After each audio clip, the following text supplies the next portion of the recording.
Hello, everybody. My name is Benjamin Bloom. This is the Benjamin Bloom Football Show. And if you are watching this video, then Aitor Karanka has finally been appointed Birmingham boss. The reason I say that is this has been so off and on again that I'm just going to go ahead and make the video now. And obviously, if the deal doesn't go through, you're never going to see this. But I'm led to believe that it will be happening very soon, in which case we can go ahead and just get this done.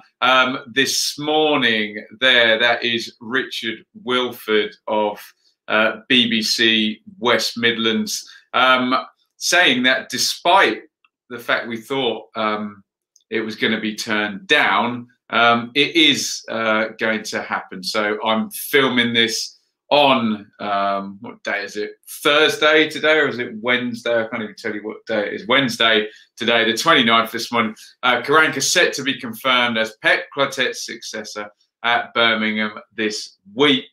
Guangdong Ren has been in Spain finalising negotiations. So I'm just going to go ahead and assume that this is and has happened, and we can go through a little bit about Karanka and a little bit about what's happened at Birmingham recently and what sort of a match this is. There is Aitor Karanka in that lovely Real Madrid shirt, a great player, centre half there. Look there is Honours La Liga champion there, a couple of Spanish Super Cups, but look at that, 3 Champions League. By God. Look, no guarantee that a good player is going to be a good manager, especially when your club's I'm an Ipswich fan. We had Roy Keane, was a great player, not a great manager, and well, we've got Paul Lambert at the moment, who also won the Champions League. So just thought I'd draw attention to it. However, after finishing playing, he becomes a coach under Jose Mourinho at Real Madrid.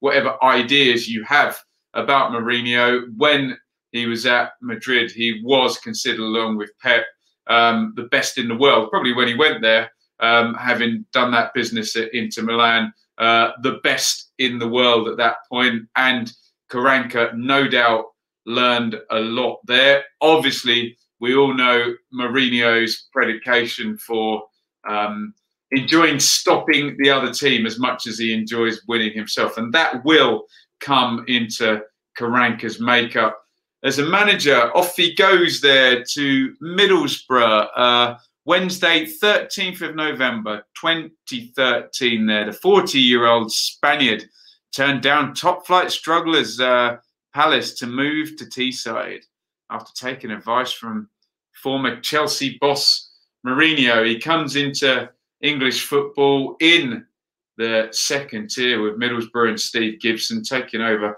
from Tony Mowbray, and he's going to take Middlesbrough up. Obviously came in November in that first season, as we've just said. Second season, 4th, and loses in the playoff final. But in the third season, there you go. Second position, 89 points. Very, very decent stuff. Here is that Borough team that he took up. And I do remember, I think, 8 or 9 clean sheets in a row over sort of December, January that time. Correct me if I'm wrong in the comments. With Konstantopoulos there, an excellent back centre-half partnership there with Gibson and Ayala. George Friend, ever the championship guy there at left back, and in front, look at that shield of Leadbitter and Clayton there. So an excellent promotion, but very much built on a very, very solid defence. One thing we do need to mention is towards the end of that season, he did actually quit. There was a big meltdown and he disappeared for a game and then returned again. You can see, been bubbling away for days after an ill-judged, fiery half-time tongue-lashing at Rotherham. Let me just remove that and you will see. in midweek that rattled their team, left them vulnerable to a Warnock sucker punch. Senior players called a post-training gathering to rally the troops and raise morale. Karanka took it as a direct challenge to his authority and was fuming and gave the team both barrels, then walked out. So obviously an emotional, fiery guy. The pressure getting to him in the promotion race there. Disappeared for a game and then came back. So just a little idea at the fiery temperament.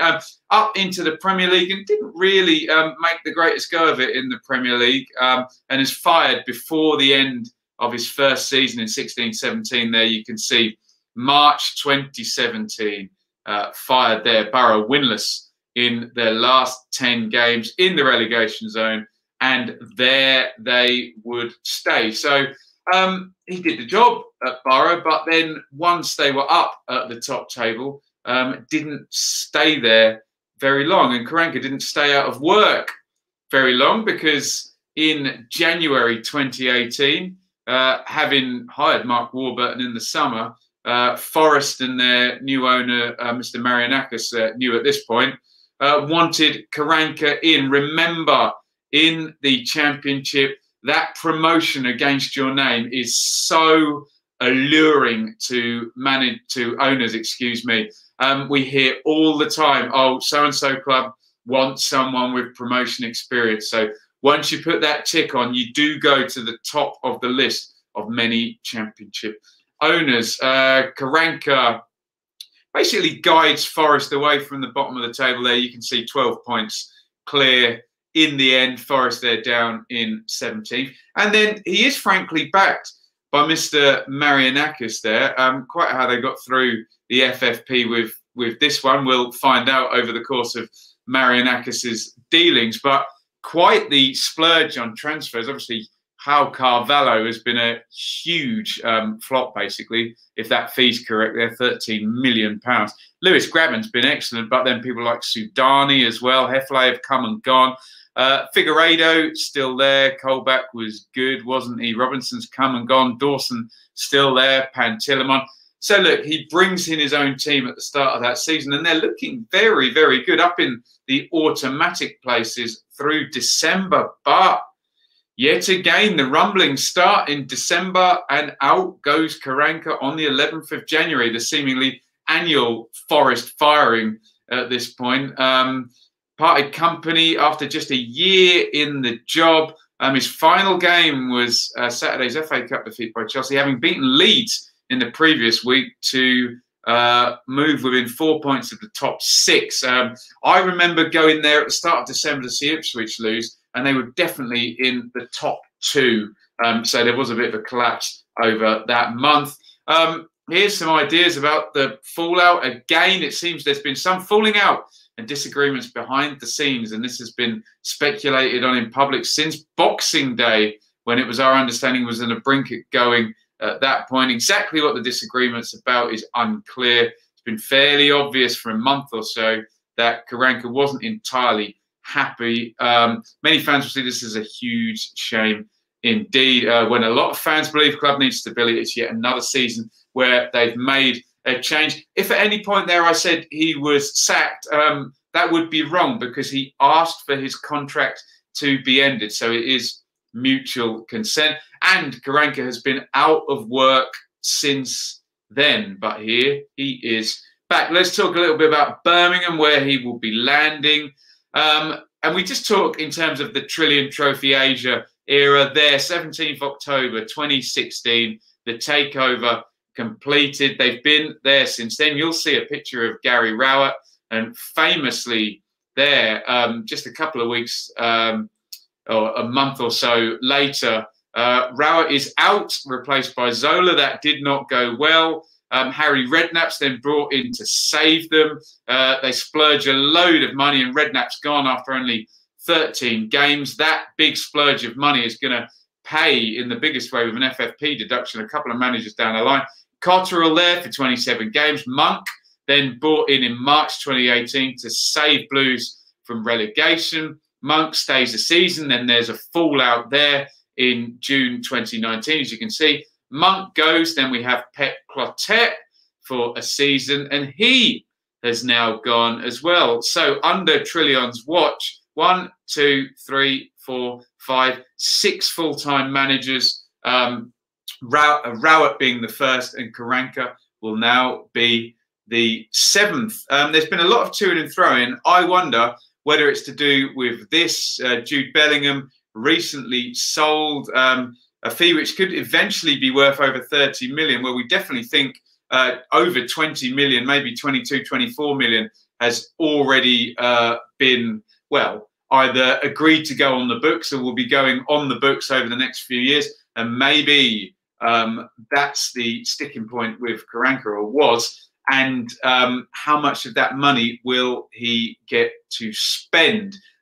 Obviously, there was money spent at Borough and he got them up. There was money spent at Forest. I believe he left them in 7th place. So what we're saying is Karanka with some money will get you challenging up the top of the Championship, certainly in the top 8.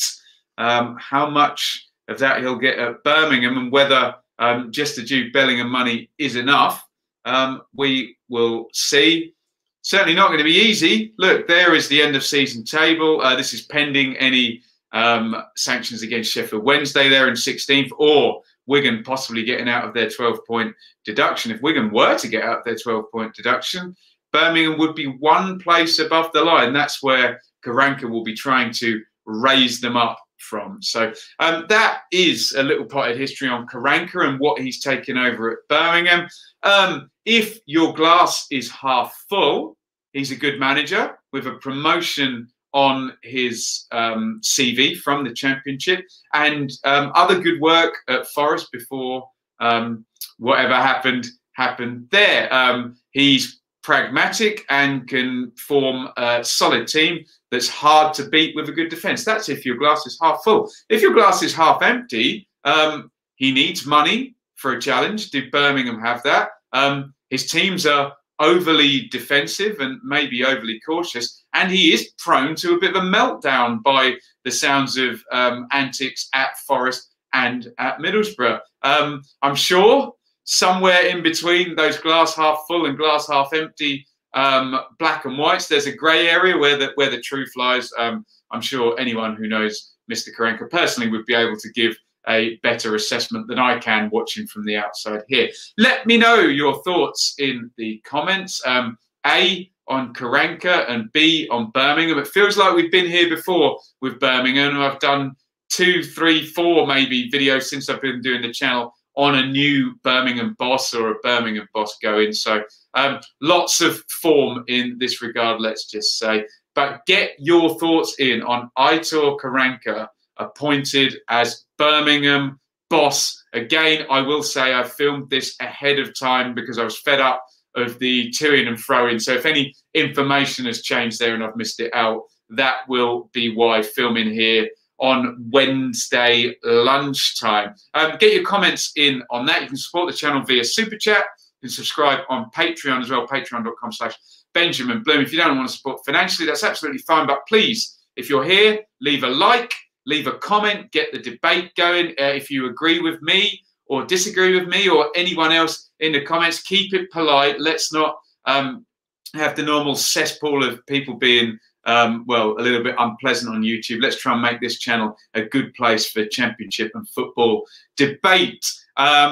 Whatever you do, though, please hit that subscribe button. That there says 10,000 subscribers, which I'm very proud of, and hopefully we can go higher and higher. I need your help, so please hit that subscribe button. But get the debate going in and get your thoughts in on Aitor Karanka and how you think he's going to do and what sort of a fit that is for Birmingham City. Thank you, everybody, for watching.